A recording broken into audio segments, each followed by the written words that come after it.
Biologist William Foster works for Bionine Industries in Puerto Rico.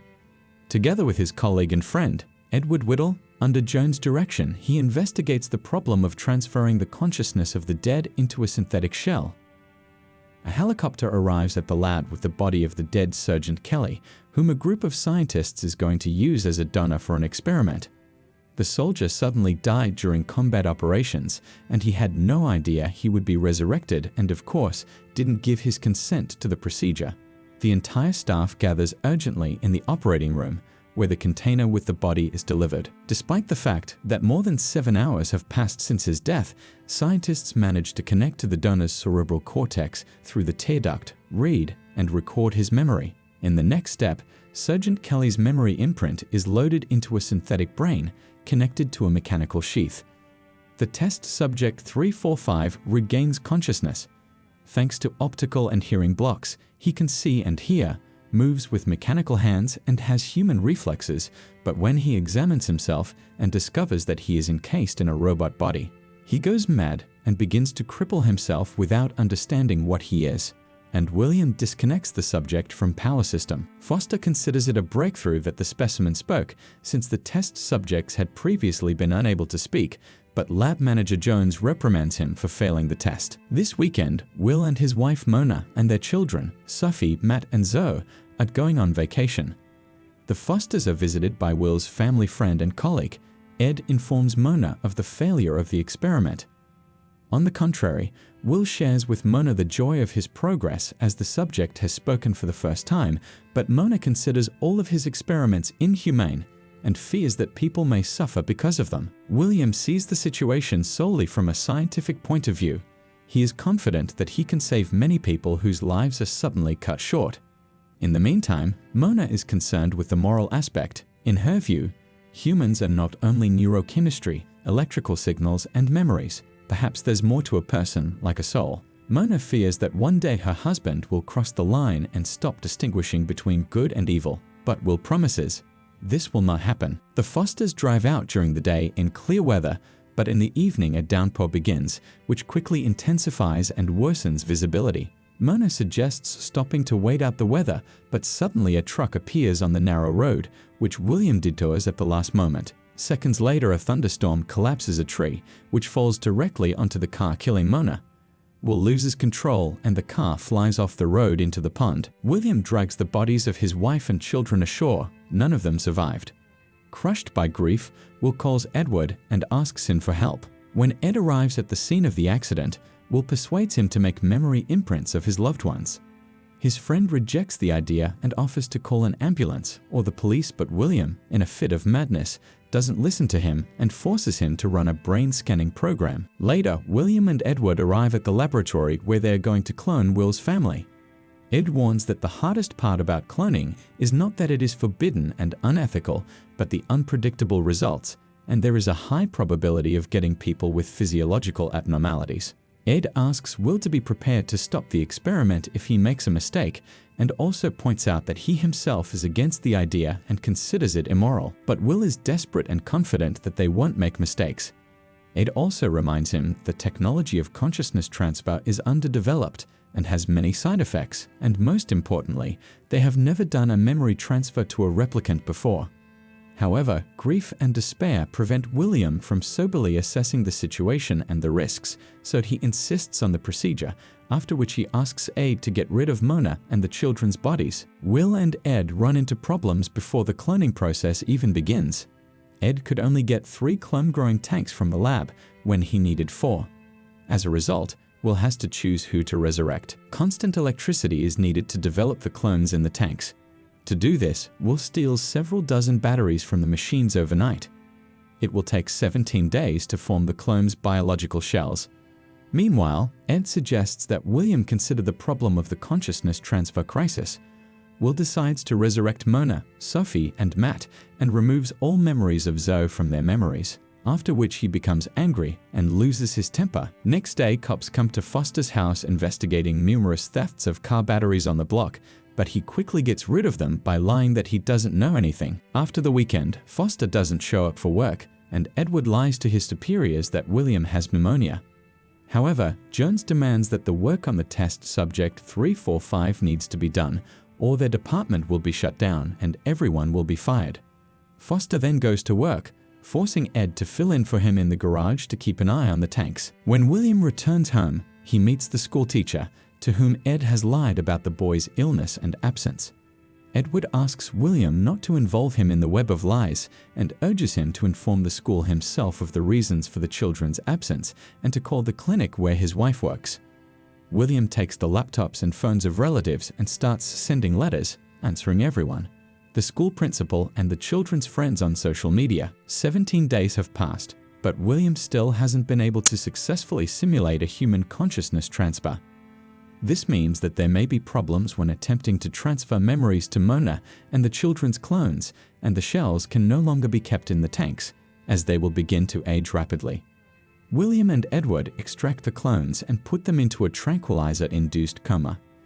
Ed is both shocked and jubilant since they have managed to produce perfect clones with no side effects.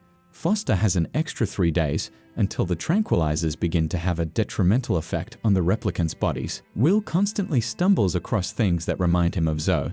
When Foster injects his wife's clone with another dose of tranquilizer, he notices that her brain activity readings are altered by his touch.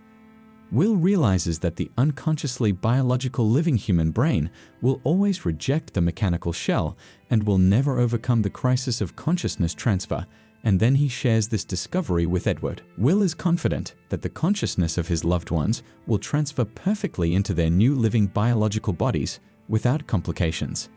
And he also offers a solution for the test subject 345, believing that it is possible to trick the brain by replacing sensation. At home, using stolen technology, William and Edward transfer the memories of Will's family members into the clones' brains. Mona is the first to transition. At first, her consciousness rejects the shell-causing convulsions, but then her vitals return to normal, and she regains consciousness. Will briefly puts her to sleep. Ed rejoices in his success and dreams of a Nobel Prize, and Will puts an engagement ring on his wife's hand. While his new family sleeps under the influence of tranquilizers, Will hides pictures of Zoe, erases and removes marks of her presence in the house.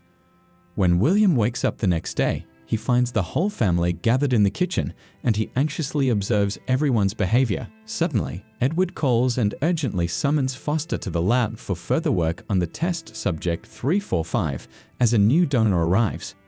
The donor's brain turns out to be badly damaged, and Will refuses to perform the procedure of transferring his consciousness into a synthetic shell. Ed reminds him that if the project is shut down, the lab will be alerted to the loss of the expensive equipment, and they both risk going to jail. Foster puts the memory-reading device on himself and creates an imprint of his own consciousness, risking damage to his eye as the device penetrates the cortex through the tear duct. Will informs Friend that he is going to load his neurocard into the subject's 345 synthetic brain and create an algorithm that will make the consciousness think it is connected to his body. At home, William is greeted by an anxious Mona who cannot remember the last 3 weeks of her life. Will calms her down, attributing her indisposition to fatigue, and tucks her into bed. Will himself spends the night developing an algorithm to trick his consciousness into adapting to the synthetic shell. At night, Sophie dreams that her mother is dying, and the girl screams in fright. At that moment, Will enters the bedroom, reassuring her that it was only a nightmare. Fearing a relapse, the father puts Sophie to sleep, then carries her to the garage and erases her memories of the accident. Suddenly, Mona appears and sees Sophie hooked up to the memory machines and demands an explanation. William admits to Mona that she and her children died in an accident and that they are all replicas. Warren is shocked and tries to comprehend what is happening. Will assures Mona that she is a perfectly normal living person and says that he couldn't cope with their loss after the accident, so he resurrected her, and asks her to keep everything a secret. At dinner, the children and Mona begin to question Will about who Zoe is. It turns out that Will hasn't had time to completely dispose of all of his dead daughter's belongings. At this point, Jones, who has uncovered William's secret experiment, arrives at the Foster house. He calls Mona, Sophie, and Matt the property of the company and intends to get rid of them because of the risk of scandal. In the end, Will agrees to hand over the algorithm for moving consciousness and goes into the house. When he returns, he attacks Jones and puts him to sleep, then destroys the hard drive with the algorithm. Will confesses to Mona that Zoe is their daughter, whom he has failed to resurrect and deleted from the others' memories. He tells his wife that they must flee immediately, as Bio9 will hunt them down to kill them. The whole family leaves the house in a hurry. William takes Zoe's memory imprint from the garage, and the family manages to escape. Jones finds the melted disc in the microwave and sends his men in pursuit of the Fosters. Will explains that Bio9 implants bacons in all the test subjects so they can be found everywhere. In this way, the children also learn that they are replicants, even though they do not yet understand what is going on. Mona insists that before they escape, Foster takes them to the clinic and deactivates the beacons by any means necessary. Using a defibrillator, Mona and Will cause the beacons to malfunction, and then they leave the hospital with the children. The family arrives at the pier to leave on Edward's boat, but while Will is looking for the keys, Jones' assistants kidnap Mona and the children. After a while, Will arrives at the lab. It turns out that Ed was forced to frame the Fosters. He failed to dispose of the bodies after the accident, causing Jones to find out about the experiment. William tries to impose his terms and insists that Jones let his family go, but Jones manipulates him by first threatening Mona and then shooting Edward unexpectedly. Foster agrees to give up the algorithm. He rewrites the program to inject consciousness into the mechanical shell and secretly places an imprint of his memory into the synthetic brain of the test subject 345.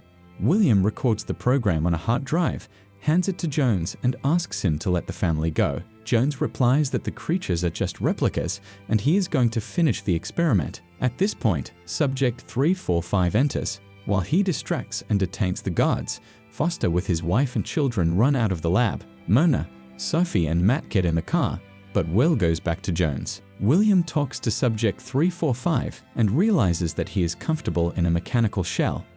They both offer Jones a deal, but he dies from a concussion. In the end, Android Will decides to stay in the lab and supervise that the Bio9 will not pursue the Fosters, and then he tells William to take care of the family. Will says goodbye to himself and then to Edward, who is dead, and then leaves. After a while, a 345 creates a memory imprint of Jones and clones him.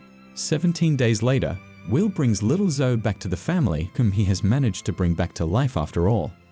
Mona remembers and recognizes her youngest daughter. Sometime later, in Dubai, the resurrected Jones prepares to clone a very rich elderly man, and the memory transfer procedure is performed by Android Will, aka Subject 345.